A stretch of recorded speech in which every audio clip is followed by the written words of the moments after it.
High everyone, good morning and welcome back to our channel. আশা করি তোমরা সকলে খুব ভালো আছো, আমরাও খুব ভালো আছি। তো এখন আমরা ঘুম থেকে উঠে গেছি, বসে আছি, দেখতেই পারছো। বলো সবাইকে, বলো, এইদিকে তাকাও, বলো গুড মর্নিং, বলো বলো। আরও এক্ষুনি ঘুম থেকে উঠেছে আর কারোর সাথেই কথা বলছে না, ওই জন্য তোমাদেরকেও আজকে গুড মর্নিং বলতে পারলো না। তো যাই হোক, কারণ হচ্ছে ও আজকে ওর পিসি বাড়ি রয়েছে, দেখে বুঝতেই পারছো। তাই জন্য হয়তো নতুন জায়গা দেখে হয়তো একটু নার্ভাস ফিল করছে, ওই জন্য বলতে চাইছে না। আর ওই যে পাশে একটা বল নিয়ে শুরু করে দিয়েছে কিন্তু খেলা। আর এখানে চিতু দেখো আমাদের জন্য চা করে নিয়ে এসেছে, ও নিজেও চা খাচ্ছে। আর দিদি দেখো কি করেছে, দিদির চাটা এভাবে ঢাকা দিয়ে দিদি বাজারে চলে গেছে, দিদি বাজার করতে। আর সকালবেলায় কারা এত মিষ্টি খায় বলো তো। আমরা কালকে যে মিষ্টিটা নিয়ে এসেছিলাম সেটাও রয়েছে, আর এটা হচ্ছে মাসিমণির বাড়ি থেকে পাঠিয়েছিল সেই মিষ্টিটাও রয়েছে। খালি পরিষ্কার করছো? আচ্ছা, দেখো হাতে না লাগে, ওর মধ্যে ঢুকায় না কিন্তু। খাট ঝাড়ো, খাট ঝাড়ো, আসো, এটা বিছানাটা পরিষ্কার করো তো, দেখো কি নোংরা লাগছে। আসো তো, তাড়াতাড়ি আসো। কি করছো, এটা নিয়ে খেলা করছো? একটু হাসাও, কচ্ছপকে একটু হাসাও, এরকম করে গেছে। কত কত কত কত কত মাথা চুলকাচ্ছে।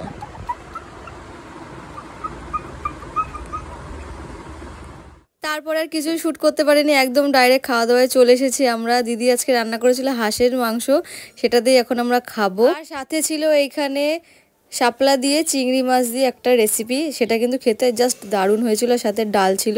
খাওয়া দাওয়ার পরে আমার গলার অবস্থাটা একদমই খারাপ হয়ে গেছে, দেখতেই পারছো। এতটা ঠান্ডা লেগে আমার গলাটা ফুলে গেছে, সে দেখার মতো না। তো যাই হোক, আমরা এখন একটুখানি ছাদে চলে এসেছি, আর ওকে ঘুম পাড়িয়ে দিয়েছি, দেখতেই পারলে। আর এখানে একটু ছাদে এসেছে, চারিদিকটা এত সুন্দর লাগছে দেখতে, আকাশটা মেঘলা আর হালকা একটা হাওয়া দিচ্ছে, জাস্ট অসাধারণ। মানে ওয়েদারটা জানান দিচ্ছে যে না, মা আসছে। তো চলো, আর এই দেখো দূরে একটা প্লেন উড়ে যাচ্ছে মেঘের মাঝখান থেকে, কি অপূর্ব লাগছে দেখতে। আমার এরকম খুবই ভালো লাগে যে একা একা একটুখানি সময় কাটাবো, সেটা আর এখন হয় না, যেহেতু আরও এখন ছোট, পুরো টাইমটাই ওকে দিতে হয় আমার। ওই জন্য নিজের মতো করে আর কোনো সময় আমি বার করতে পারি না। দূরে একটা দেখো চিল উড়ে যাচ্ছে, এটা চিল কি না আমি অতটা ভালো করে বুঝতে পারছি না, কিন্তু অসাধারণ লাগছিল দেখতে। তো চলো, এখন যখন তোমার সাথে আমরা ভয়েস ওভার দিচ্ছি, অনেকটাই দেরি করে আমি দিচ্ছি, তো যাই হোক। আর চারিদিকে মেঘ করেছে, আমরা যাব আবার নিউ ব্যারাকপুরের ওই বাড়িতে। সাথে চিতু এসেছিলো, তারপরে আরুর বাবা এসেছিল, আমরা সবাই মিলে ছাদে এসেছিলাম। এখন আরও এখানে ঘুম থেকে উঠে গেছে, আর ওকে রেডি করিয়ে দিয়েছি, কারণ ওর পিপি এসেছে, ছোট পিপি, ওর শিয়াব দাদা এসেছে, আর খালি হাতে যাওয়াটাও তো ঠিক না বলো। তো তার জন্য একটুখানি আমরা কিছু কিনবো, তারপরে আমরা যাব ওই বাড়িতে। আর সবাই রেডি হয়ে গেছে, চলো যাওয়া যাক।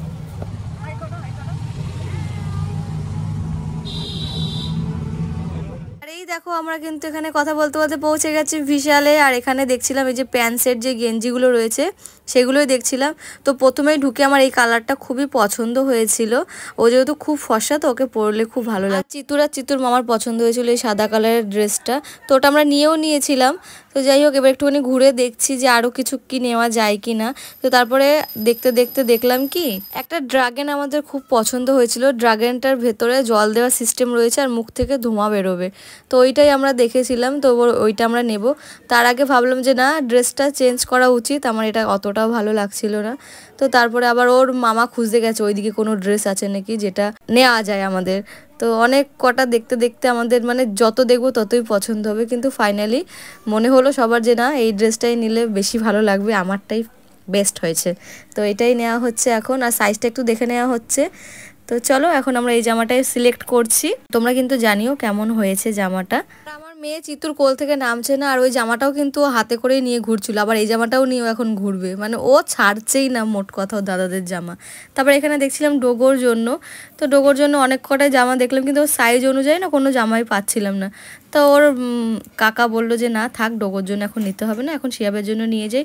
ডোগো যেহেতু বাড়িতেও ছিল না, তো চলো এখন আমরা যাই, আমাদের কেনাকাটা হয়ে গেছে। আর আমার মেয়ে তো নাছোড় বান্দা, ও একটা কিছু নেবে, তো ওর জন্য একটা ড্রেস কিনবো সেটাই ভাবছিলাম। তো তার জন্য মেয়েদের সেকশানে যেতে হবে। এই জামাটা খুব পছন্দ হয়েছিল কিন্তু সাইজ পাইনি বলে আর নেওয়া হলো না। তো চলো আমাদের কেনাকাটা হয়ে গেছে। ওর বাবা বলছিল ওর মেয়ের জন্য কিছু একটা দেখেছে সেটা কিনবে। তো চলো কিনে একেবারে আমরা বেরোই। আর উবের বুক করা হয়ে গেছে। আর এই দেখো উবের চলেও এসেছে, এখন আমরা যাচ্ছি ওই বাড়িতে। মাসিমণি অনেকবার ফোন করেছে যেহেতু লেট হয়ে যাচ্ছে। আর আমরা এই দেখো কথা বলতে বলতে পৌঁছেও গেছি। পৌঁছে একটা ইনসিডেন্ট ঘটেছে যেটা কিনা আরু হাতে চাপা খেয়েছে গেটে, তার জন্য আমি আর কিছুই শ্যুট করতে পারিনি। তার সাথে তো আমার গলা ব্যথা রয়েছেই। আর এখানে দেখতেই পারলে আমরা খেতে বসে গেছি। শিয়াবের সাথে যে একটুখানি কথা বলবো, শিয়াবকে তোমাদের সাথে একটু দেখাবো, আমি কিচ্ছু করতে পারিনি বিকজ আরুর হাতে চাপা খাওয়া। তো চলো এখন খাওয়া দাওয়া করে আমরা বাড়ি চলে যাচ্ছি আর বাড়িকে দেখাচ্ছি। এই দেখো ওর পিপি ওর জন্য কি এনেছে বার্থডে গিফট। তো চলো তোমাদেরকেও দেখাই আর আমরাও দেখি। আর এইটা হচ্ছে একটা কানের, যেটা কিনা ওর পিসিমণি ওকে বার্থডে স্পেশাল দিয়েছে, তখন আসতে পারিনি বলেছিলাম। ডলফিন কানের দিয়েছে, তার সাথে দিয়েছে একটা ড্রেস। এই ড্রেসটা দিয়েছে, এটা কিনা হ্যাপি বার্থডে লেখা, ওর শিয়াব দাদা পছন্দ করেছে তার বোনুর জন্যে। আর ওর পিসিমণির যে কটা ড্রেস দেয় আরুর একদম পারফেক্ট ফিটিংস হয়, ওর সাইজ মতো, ছোট থেকেই একদম সুন্দরভাবে মাপের জিনিস দেয়। তো যাই হোক চলো আজকে ভিডিওটা এইটুকুই ছিল। যদি কিনা ভিডিওটা ভালো লেগে থাকে অবশ্যই লাইক কমেন্ট শেয়ার করতে কিন্তু ভুলো না। দেখা হচ্ছে খুব শিগগিরই নতুন একটা ইন্টারেস্টিং ব্লগে। বাই, ভালো থেকো সবাই।